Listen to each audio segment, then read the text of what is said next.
Hello, welcome back बच्चों। मैं सुनील पांडे आप सबको अपने इस चैनल पांडे सर की क्लास में बहुत बहुत स्वागत करता हूं। आज हम लोग पढ़ने जा रहे कक्षा 9 की पुस्तक इतिहास की दुनिया अध्याय 2 अमेरिकी स्वतंत्रता संग्राम।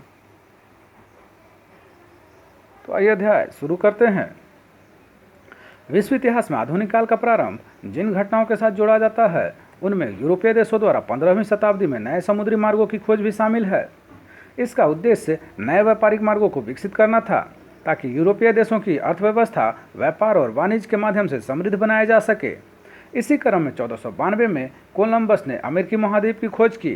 पुनः अमेरिगो वेस्पुची ने इस बृहद भूखंड के बारे में विस्तृत जानकारी दी। धीरे धीरे यूरोपीय देशों ने इस क्षेत्र में अपने उपनिवेश भी बसा लिए। उत्तरी अमेरिका में मुख्य रूप से फ्रांस और इंग्लैंड ने अपना वर्चस्व स्थापित कर दिया। लगभग उसी समय यूरोप में नए राजनीतिक विचारों का प्रतिपादन भी हो रहा था और व्यक्ति की स्वतंत्रता, निरंकुश सत्ता का विरोध, समानता और बंधुत्व जैसे विचार लोगों के बीच, विशेषकर प्रबुद्ध वर्ग के बीच लोकप्रिय होते जा रहे थे। इंग्लैंड से अमेरिकी उपनिवेशों की भौगोलिक दूरी और वहां के निवासियों की वैचारिक भिन्नता ने धीरे धीरे एक ऐसी स्थिति उत्पन्न कर दी जहां वैचारिक स्तर पर इंग्लैंड और उसके उपनिवेश वस्तुतः दो अलग अलग स्तरों पर आ गए। उस समय की बदलती हुई आर्थिक व्यवस्था ने भी इन दोनों के बीच मतभेद को बढ़ाया। धीरे धीरे उपनिवेशवासी इंग्लैंड के वर्चस्व से मुक्त होने लगे। इसी का परिणाम अमेरिकी स्वतंत्रता संग्राम के रूप में सामने आया। तो आइए अब देखते हैं अमेरिकी स्वतंत्रता संग्राम के कारण। अमेरिकी स्वतंत्रता संग्राम विश्व इतिहास की एक महत्वपूर्ण घटना है जिसके निम्नलिखित कारण थे। तो पहला है उपनिवेशों में राजनीतिक स्वायत्तता का अभाव। अमेरिकी उपनिवेशों में अधिकांश अंग्रेज लोग थे जिन्होंने इंग्लैंड की संसदीय व्यवस्था एवं विधि विधान को देखा था। अतः वे अपने उपनिवेशों में भी उसी तरह की प्रजातांत्रिक व्यवस्था चाहते थे, जबकि ब्रिटिश शासक इसके खिलाफ थे। उपनिवेशों के गवर्नर इंग्लैंड के राजा द्वारा मनोनीत किए जाते थे जिन्हें विशेषाधिकार भी प्राप्त थे और वे उपनिवेशवासियों के प्रति उत्तरदायी नहीं थे। फलतः संघर्ष की स्थिति बनी रहती थी। उपनिवेशवासियों को शासन के योग्य नहीं माना जाता था जिसके कारण उन्हें भारी असंतोष था। दूसरा है भौगोलिक दूरी। इंग्लैंड और अमेरिका की भौगोलिक दूरी काफ़ी अधिक थी। यह दोनों क्षेत्र अटलांटिक महासागर के दो अलग अलग छोर पर स्थित थे। चूँकि उस समय यातायात एवं संचार साधनों का अभाव था, अतः व्यावहारिक रूप से ब्रिटिश सरकार अपने उपनिवेशों पर प्रभावशाली नियंत्रण बनाए रखने में असमर्थ थी, जिसका फायदा स्वतंत्रता संग्राम के दौरान उपनिवेशवासियों को मिला। तीसरा है धार्मिक एवं सामाजिक व्यवस्था में मतभेद। अमेरिकी उपनिवेश एवं ब्रिटेन के बीच धार्मिक एवं सामाजिक स्तर पर भी मतभेद थे। जहां एक और ब्रिटिशवासी एंग्लिकन मत के मानने वाले थे, वहीं चर्च के आधिपत्य में विश्वास करते थे। वहीं दूसरी ओर अमेरिकी जनता प्यूरिटन मतावलंबी थे। धार्मिक उत्पीड़न से तबाह होकर प्रोटेस्टेंटों ने एवं प्यूरिटनों ने इंग्लैंड छोड़कर अमेरिकी में शरण ली थी। उनमें प्रारंभ से ही जुझारूपन एवं स्वतंत्रता की भावना विद्यमान थे तथा सैनिक क्षमता का प्रदर्शन भी वे कई बार कर चुके थे।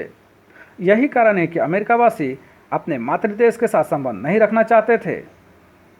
ब्रिटिश समाज सामंतवादी एवं कुलीन व्यवस्था पर आधारित थी, जबकि अमेरिकी समाज समतामूलक एवं प्रजातांत्रिक व्यवस्था पर आधारित था। इस प्रकार अमेरिका में धार्मिक एवं सामाजिक समरसता विद्यमान थी, जिसने स्वतंत्रता संग्राम के लिए एक मजबूत आधार प्रदान किया। चौथा है सप्तवर्षीय युद्ध का प्रभाव। सप्तवर्षीय युद्ध इंग्लैंड एवं फ्रांस में 1756 से 1763 ईस्वी के बीच हुआ था। इस युद्ध से पूर्व तक उपनिवेशवासी इंग्लैंड से घनिष्ठ रूप से जुड़े हुए थे, क्योंकि वे कनाडा में फ्रांसीसियों के विरुद्ध अकेले अपनी रक्षा करने में असमर्थ थे।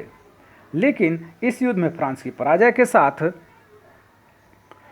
ही यह भय भी समाप्त हो गया। उपनिवेशवासियों की एकमात्र लक्ष्य इंग्लैंड को बेदखल करना था। इस युद्ध पर टिप्पणी करते हुए प्रोफेसर पोलार्ड ने कहा था, फ्रांस की पराजय ने अमेरिका वासियों की स्वतंत्रता की इच्छा को भड़काया। पांचवा है प्रगति विरोधी आर्थिक नीति। सबसे गंभीर मतभेद आर्थिक कारणों से उत्पन्न हुए थे। उपनिवेशवाद का बुनियादी सिद्धांत यह था कि उपनिवेशों के आर्थिक शोषण और उनके संसाधनों के दोहन का अधिकार मातृदेश को है। दूसरी ओर उन्मुक्त व्यापार की धारणा विकसित हो रही थी, जिसमें राज्य द्वारा व्यापार को नियंत्रित करने का विरोध किया गया था। इस सिद्धांत के अनुसार उपनिवेशवासी अपने व्यापार एवं अन्य क्रियाकलापों में इंग्लैंड के हस्तक्षेप को नापसंद करते थे। अतः उपनिवेशों में विकसित हो रहा मध्यम वर्ग इंग्लैंड के कुलीन वर्गीय शासन का अंत चाहता था। छठा है आपत्तिजनक कर। सप्तवर्षीय युद्ध के इंग्लैंड की काफ़ी आर्थिक क्षति हुई थी। अतः क्षतिपूर्ति हेतु तत्कालीन प्रधानमंत्री ग्रेनिवेल ने 1765 ईस्वी में स्टाम्प एक्ट पारित किया, जिसके अनुसार सभी अदालती कागजों, अखबारों आदि पर 20 सीलिंग का स्टाम्प लगाना अनिवार्य था। इस कानून से उपनिवेशों में व्यापक विरोध की भावना जाग उठी और उपनिवेशवासियों ने ब्रिटेन से आने वाली सभी वस्तुओं का बहिष्कार करने का निश्चय किया। 1767 ईस्वी में ब्रिटिश संसद ने उपभोक्ता वस्तुओं पर कर लगाया। ये वस्तुएं थी कागज, शीशा, चाय एवं रोगन। उपनिवेशवासियों ने इन करों का व्यापक विरोध किया तथा सैमुअल एडम्स ने प्रतिनिधित्व नहीं तो कर नहीं का नारा दिया। ब्रिटिश सरकार की कार्रवाइयों का विरोध करने के लिए उपनिवेशवासियों ने स्वाधीनता के पुत्र एवं स्वाधीनता की पुत्रियां आदि संस्थाएं स्थापित की। सातवां है लेखकों एवं प्रचारकों की भूमिका। स्वतंत्रता की भावना जगाने में लेखकों एवं प्रचारकों की अहम भूमिका रही। 1776 ईस्वी में थॉमस पेन की लघु पत्रिका कॉमन सेंस प्रकाशित हुई। इसमें अत्यंत प्रभावशाली एवं उत्तेजक शैली में स्वतंत्रता की आवश्यकता पर बल दिया गया। उसने राजतंत्र पर भी करारा प्रहार किया। थॉमस जेफरसन ने उपनिवेशवासियों के विद्रोह करने के अधिकार का समर्थन किया और उनकी बढ़ती हुई स्वतंत्रता की इच्छा को प्रोत्साहन दिया। आठवां है जॉर्ज तृतीय की निरंकुश नीति। इंग्लैंड के शासक जॉर्ज तृतीय ने सत्ता संभालते ही अमेरिकी उपनिवेश के प्रति निरंकुश नीति अपनाई। उसकी यह नीति इंग्लैंड में भी अलोकप्रिय थी। वह व्यक्तिगत शासन के सिद्धांत में विश्वास रखता था, जबकि इंग्लैंड में मंत्रिमंडल की शक्तियां बढ़ने लगी थी। जॉर्ज तृतीय के अनुत्तरदायी रवैये ने उपनिवेशों के साथ उत्पन्न हुए संकट के शांतिपूर्ण समाधान की संभावनाओं को वस्तुतः ध्वस्त कर दिया, जो स्वतंत्रता संग्राम हेतु उत्तरदायी कारक के रूप में सामने आया। नौवां है तत्कालीन कारण बोस्टन चाय पार्टी। 1773 ईस्वी में चाय कानून द्वारा ईस्ट इंडिया कंपनी को भारत से सीधे अमेरिका चाय भेजने का एक अधिकार प्रदान किया गया, जिसका उपनिवेशवासियों ने जबरदस्त विरोध किया। जब चाय से लदा हुआ जहाज अमेरिका के बोस्टन बंदरगाह पर पहुंचा तो वहां के कुछ नागरिकों, आदिवासियों, जिन्हें कि रेड इंडियन भी कहते थे, जैसे कपड़े पहने हुए उस जहाज पर पहुंचे और उन्होंने चाय की सभी पेटियां समुद्र में फेंक दी। इस घटना को बोस्टन टी पार्टी के नाम से जाना जाता है। अतः ब्रिटिश सरकार ने बोस्टन बंदरगाह पर व्यापारिक प्रतिबंध लगा दिया और इस प्रकार अमेरिकी उपनिवेश को विद्रोह की आग में धकेल दिया। 5 सितंबर 1774 ईस्वी को 13 उपनिवेशों के प्रतिनिधियों का फिलाडेल्फिया शहर में एक महादेशीय सम्मेलन आयोजित किया गया, जिसमें ब्रिटिश कानूनों का विरोध तथा व्यापार के बहिष्कार का निर्णय हुआ। 18 अप्रैल 1775 को ब्रिटिश सेना तथा उपनिवेशवासियों के बीच लेक्सिंगटन में प्रथम संघर्ष हुआ। इसके पश्चात 4 जुलाई 1776 ईस्वी में फिलाडेल्फिया में दूसरा महादेशीय सम्मेलन आयोजित हुआ। इसमें थॉमस जेफरसन द्वारा तैयार किया गया स्वतंत्रता का घोषणा पत्र जारी किया गया तथा जॉर्ज वाशिंगटन को अमेरिकी उपनिवेश का सेनापति नियुक्त किया गया। इस प्रकार अमेरिकी स्वतंत्रता संग्राम की पूरी तरह आरंभ हो गया, जो 3 फरवरी 1783 को पेरिस की संधि द्वारा समाप्त हुआ तथा 1787 ईस्वी में संविधान का निर्माण हुआ, जो 1789 ईस्वी में लागू हुआ। जॉर्ज वाशिंगटन को प्रथम राष्ट्रपति बनाया गया। आइए अब देखते हैं अमेरिकी स्वतंत्रता संग्राम के परिणाम। अमेरिकी स्वतंत्रता संग्राम को विश्व इतिहास में एक विभाजन रेखा के रूप में देखा जाता है। इसके तात्कालिक एवं दीर्घकालिक परिणाम दोनों ही निर्णायक थे। तो पहला है, ब्रिटेन का एक कीमती उपनिवेश हाथ से निकल गया तथा अटलांटिक महासागर के पार संयुक्त राज्य अमेरिका के रूप में एक शक्तिशाली राष्ट्र का उदय हुआ, जिसने पूरे विश्व को प्रभावित किया। दूसरा, अमेरिकी स्वतंत्रता संग्राम एक तरह से वाणिज्यवादी प्रतिबंधों के विरुद्ध एक विद्रोह था, अतः इसने एडम स्मिथ के लेसेस फेयर अथवा मुक्त व्यापार के सिद्धांत को मजबूत किया।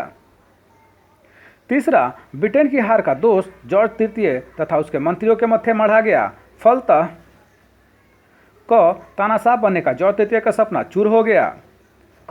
लॉर्ड नॉर्थ का मंत्रिमंडल बर्खास्त तथा अधिक उदार मंत्रिमंडल नियुक्त हुआ। इंग्लैंड में जल्द ही कई सुधार लागू हुए, जैसे पहला, आयरलैंड की संसद को लगभग स्वतंत्र स्थान प्राप्त हुआ 1782 ईस्वी में। दूसरा, कैथोलिक आयरिश लोगों को मताधिकार मिला 1793 ईस्वी में।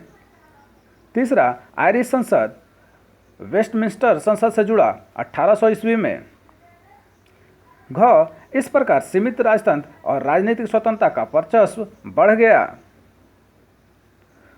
चौथा, अमेरिकी स्वतंत्रता संग्राम ने फ्रांस को भी प्रभावित किया। इस संग्राम में लफायते के नेतृत्व में फ्रांसीसी सैनिकों ने भाग लिया। अतः जब वे स्वदेश लौटे तो निरंकुश राजतंत्र के प्रति जनता को जागरूक करने का प्रयास किया। दूसरी ओर फ्रांसीसी अर्थव्यवस्था भी बुरी तरह प्रभावित हुई। पांचवां, राजनीति में जनता की भागीदारी का मार्ग प्रशस्त हुआ। छठा, जनता को धार्मिक एवं अंतःकरण की स्वतंत्रता मिली तथा मौलिक अधिकारों के माध्यम से लोगों की मूलभूत स्वतंत्रता स्वीकार कर ली गई।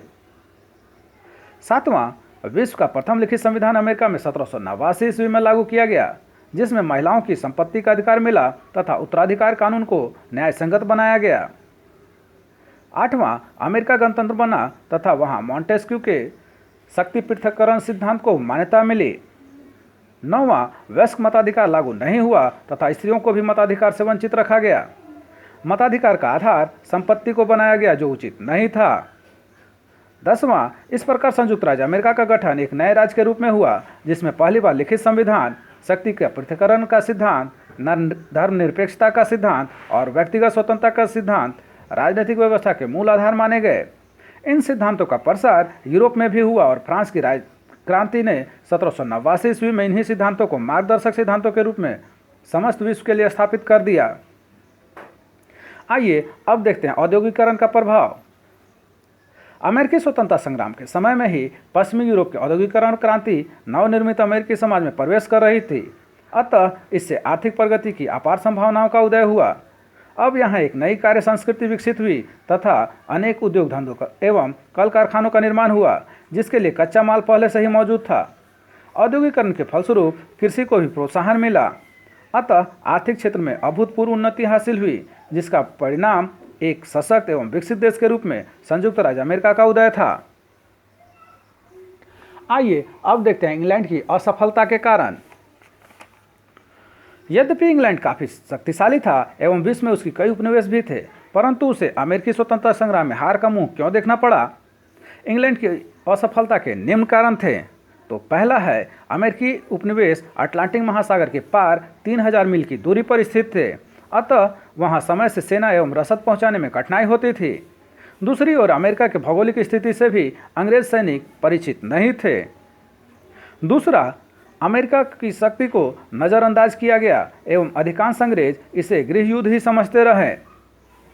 तीसरा, उपनिवेशवासियों में एकता एवं उत्साह था, वे स्वतंत्रता के लिए कुछ भी करने को तैयार थे। चौथा, ब्रिटिश सेनापतियों ने कुछ सामरिक भूलें की। पांचवां, ब्रिटिश राजनेताओं के बीच गंभीर मतभेद थे। जॉर्ज तृतीय की हठधर्मिता की नीति के कारण योग्य एवं अनुभवी नेता सरकार के से अलग रहे। छठा, ब्रिटेन विदेशी सहायता से वंचित रहा, जबकि अमेरिकी उपनिवेशों को विदेशी सहायता प्राप्त हुई। विशेषकर फ्रांस ने उपनिवेशवासियों को धन जन से काफ़ी मदद पहुंचाई। सातवां, अमेरिका को जॉर्ज वाशिंगटन जैसा सुयोग्य नेता मिला एवं उसने बड़े धैर्य, साहस एवं कुशलता के साथ अंग्रेजी सेना को पराजित किया। आइए अब देखते हैं अमेरिका के 13 उपनिवेश। तो पहला है न्यू हैम्पशायर, दूसरा है मैसाचुसेट्स, तीसरा है रोड आइलैंड, चौथा है कनेक्टिकट, पांचवा है न्यूयॉर्क, छठा है न्यू जर्सी, सातवां है पेंसिल्वेनिया, आठवां है डेलावेयर, नौवां है मैरीलैंड, 10वां है वर्जीनिया, 11वां है उत्तरी कैरोलाइन, 12वां है दक्षिणी कैरोलाइना, 13वां है जॉर्जिया। आइए अब देखते हैं हमने क्या सीखा। तो पहला है अमेरिका की राजधानी वाशिंगटन है। दूसरा है कॉमन सेंस की रचना थॉमस पेन ने की थी।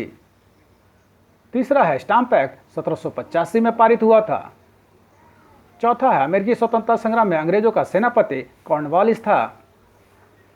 5वां है अमेरिकी संविधान 1789 में लागू हुआ। 6ठा है विश्व में प्रथम लिखित संविधान अमेरिका में लागू हुआ। 7वां है पेरिस की संधि के द्वारा अमेरिकी स्वतंत्रता संग्राम को मान्यता मिली। 8वां है अमेरिकी स्वतंत्रता में अमेरिका का सेनापति वाशिंगटन था। 9वां है अमेरिका के प्रथम राष्ट्रपति जॉर्ज वाशिंगटन थे। 10वां है साउथ वर्षीय युद्ध ब्रिटेन फ्रांस के बीच हुआ था। 11वां है लेसेस फेयर का सिद्धांत एडम स्मिथ ने दिया था। 12वां है शक्ति के पृथक्करण का सिद्धांत मॉन्टेस्क्यू ने दिया था। 13वां है सेनापति लाफायते फ्रांस का रहने वाला था। 14वां है जॉर्ज तृतीय इंग्लैंड का शासक था। 15वां है धर्मनिरपेक्ष राज्य की स्थापना सर्वप्रथम अमेरिका में हुई। 16वां है अमेरिका में अंग्रेजों के 13 उपनिवेश थे। 17वां है राइट्स ऑफ मैन की रचना थॉमस पेन ने की थी। 18वां है अमेरिका स्वतंत्रता का घोषणा जेफरसन ने तैयार किया था।